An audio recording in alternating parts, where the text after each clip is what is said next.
Hi, I'm Doug Garner with the NWBA Junior Division and University of Texas Arlington. I'm here with Coach Mike Frogley with University of Illinois, and we're going to continue with our educational sessions for wheelchair basketball training.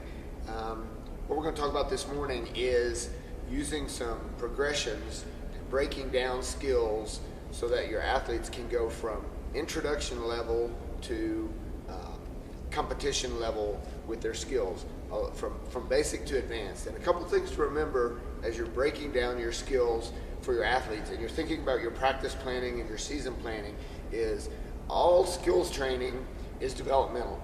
Everything you're doing as a coach is developmental. And you're taking athletes from basic intro level, maybe what they would call a closed set basic skill, up and adding variables along the way to make the skills more game-like.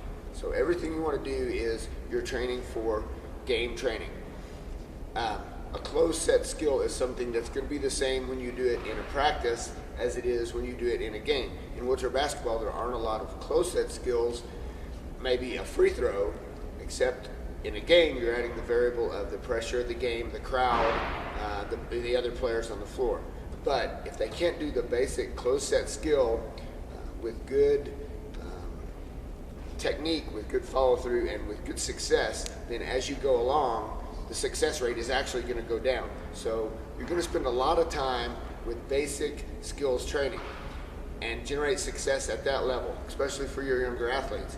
What makes it hard as a junior coach is that when the kids come to practice, they want to do one thing: they want to scrimmage. So what you have to do as a junior coach is find ways to make these skill development practices fun. So you want to add a little fun in with your skill development, but basically you're focusing on basic skills and moving them up to advanced. So when you're planning your practices, maybe a little bit of skill development, a little bit of scrimmage like 2-on-2 or 3-on-3 or things like that, and then moving up to 3-on-3, 4-on-4, 5-on-5. One thing to remember that I think is very important is all skill development is hierarchical.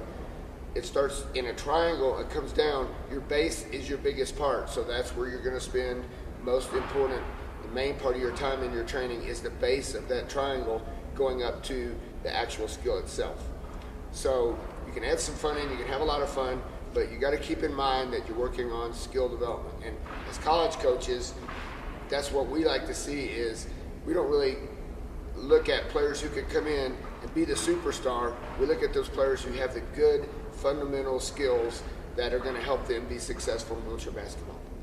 So we're going to start out. Oh, you want to add anything on that, Coach Frogley? No, you can start. We're going to start out today with some Alex Gonzalez. Played junior ball at Houston, and Alex is here with us today. He's a freshman year at University of Texas Arlington, and Coach Frogley is going to start out with some ball handling drills. Thanks, Doug. Things to think about before we get started. We're going to go through some very simple ball handling drills this morning, and then we're going to move on to some shooting drills. We're going to work on some chair skills as well. We're going to take you through a series of progressions as Doug mentioned. The important thing to remember as we go through, first off, this is not exhaustive.